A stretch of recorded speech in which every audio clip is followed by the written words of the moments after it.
નમસ્કાર દોસ્તો, વિડીયોમાં ફરી એક વખત તમારું સ્વાગત કરું છું।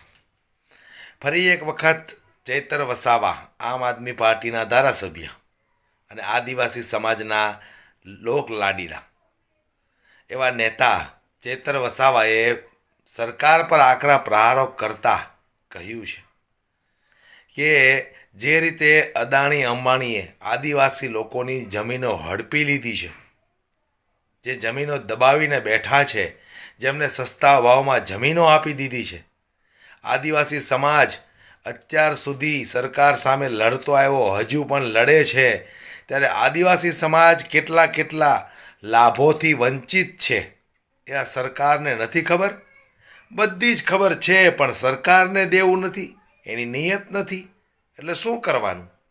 ત્યારે આ વાતને લઈને આમ આદમી પાર્ટીના ધારાસભ્ય ચૈતર વસાવાએ જે રીતે ભારતીય જનતા પાર્ટી ઉપર આકરા પ્રહારો કરતા ખૂબ વખોડી છે। સૌપ્રથમ દોસ્તો આપણે ચૈતર વસાવાએ જે વાત કરી છે એને સાંભળીએ, પણ ખરેખર ખૂબ ગુસ્સામાં છે, આક્રમક ભાષણ કર્યું છે ચૈતર વસાવાએ, માટે થોડો સમય કાઢી અને બરાબર સાંભળો, ત્યાર પછી આપણે વિડીયોમાં થોડી ચર્ચા કરીએ। 78 વર્ષ થઈ ગયા, 78 વર્ષ થઈ ગયા। આજે પણ આદિવાસી સમાજ હોય, દલિત સમાજ હોય, ગરીબ વંચિત પીછડા કે ઓબીસી સમાજ હોય, આજે પણ એમણે લાઈન પર ઉભું રહેવું પડે છે। આજે આપણે વાત કરી જાતિના દાખલાની, તો શું સરકારને ખબર નથી? જે આદિજાતિ મંત્રી, શિક્ષણ મંત્રી આપણા વિસ્તારમાંથી સરકારના પ્રતિનિધિત્વ કરે છે, શું એમને ખબર નથી? ખબર છે મિત્રો, પણ અત્યાર સુધી આદિવાસી સમાજનો આ લોકોએ માત્ર ને માત્ર મત બેંક તરીકે જ ઉપયોગ કર્યો છે, જેનું પરિણામ આજે આ છે। અત્યાર સુધી આ લોકોએ આદિવાસી સમાજને મત બેંક તરીકે ઉપયોગ કર્યો છે। આજે પણ આદિવાસી સમાજ જાતિના દાખલાઓ માટે રજવે છે। આજે આપણે પોતે આદિવાસી છે સાબિત કરવા માટે 3-3, 4-4 પેઢીના આપણે પુરાવા આપવા પડે છે। આપણે 14 જાતના પુરાવા આપવા પડે છે। ત્યારે આ સરકારમાં બેઠેલા મંત્રી તંત્રીઓએ ભૂતકાળમાં ગીર બરડા આલેચ વિસ્તારમાં મેળાવડા કરીને આદિવાસીઓના સર્ટીઓ આપેલા છે। ત્યારે આ લોકોએ અસલ સર્ટીઓ, અસલ આદિવાસીઓ સાથે 14 જાતના પુરાવા માંગે છે અને બોગસ ખોટા આદિવાસીઓને મેળાવડા કરીને આપે છે। શું સાબિત કરવા માંગે છે આ સરકાર? મિત્રો, જે રીતના આઝાદીના 78 વર્ષ પછી પણ આજે પણ આદિવાસી સમાજ એ પ્રકારે દખલઅંદાજી કરવામાં આવે છે। આજે મોટા બંધ આ વિસ્તારમાં બનાવવામાં આવ્યા, એ નર્મદા બંધ હોય, કડાણા ડેમ હોય, ઉકાઈ ડેમ હોય, બધા ડેમોમાં આદિવાસી સમાજને વિસ્થાપિત કરવામાં આવ્યા છે। આજે નેશનલ હાઈવે બનાવવામાં આવે તો આદિવાસીઓની જમીન સસ્તા ભાવે પડાવી લેવામાં આવે છે। આજે બુલેટ ટ્રેન હોય, રેલવે હોય, નહેરો હોય, જીઆઈડીસી હોય કે જીએમડીસી હોય, આદિવાસી સમાજની જમીનો આજે પડાવી લેવામાં આવે છે। આજે આદિવાસીની જમીનો ફ્રી સરકાર કરી લેવામાં આવે છે। આજે 73 એની જમીનો કલેક્ટરો બારોબાર ફ્રી સરકાર કરીને સરકાર હસ્તગત કરી લે છે। આજે સરકારી કરાબા હોય, સરકારી પડતર હોય, એ આદિવાસીઓની જમીનો હતી। ભૂતકાળમાં આદિવાસીઓ શિક્ષિત નહોતા, એટલા માટે જ આ સરકારો ફ્રી સરકાર કરીને આજે પડાવવા લાગી। મિત્રો, આ પૂંજીપતિઓ, ઉદ્યોગપતિઓની નજર આપણી જળ જંગલ જમીનો પર છે। આજે આપણે એક નહીં થશું તો આવનારા દિવસોમાં પણ આપણી રહેલી કહેલી જમીનો પણ આપણે ગુમાવવાનો વારો આવશે। આજે ઓડિશામાં, આજે છત્તીસગઢમાં, આજે ઝારખંડમાં જોઈ લો તમે આદિવાસી દલિત સમાજનો શું હાલત છે।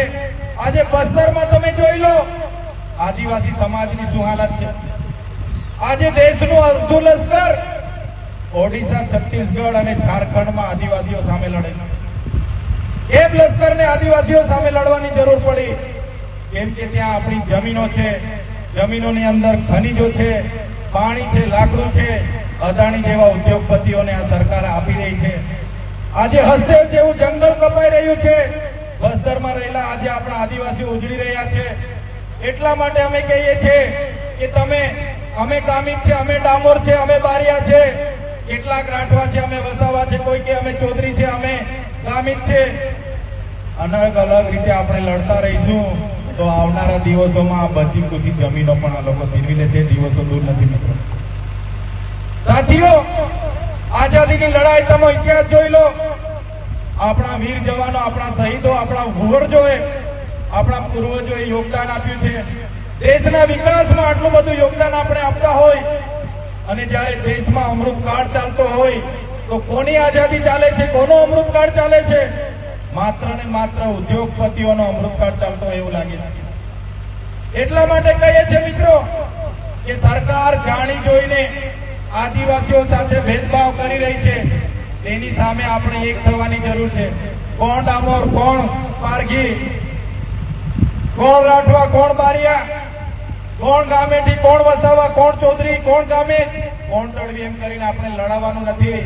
આપણે આપણી આદિવાસી તરીકેની આપણી અસ્મિતા બચાવવા માટે, બહાર આવવા માટે તૈયાર થઈ જવું પડશે. આજે અમે ધારાસભ્ય બન્યા છે.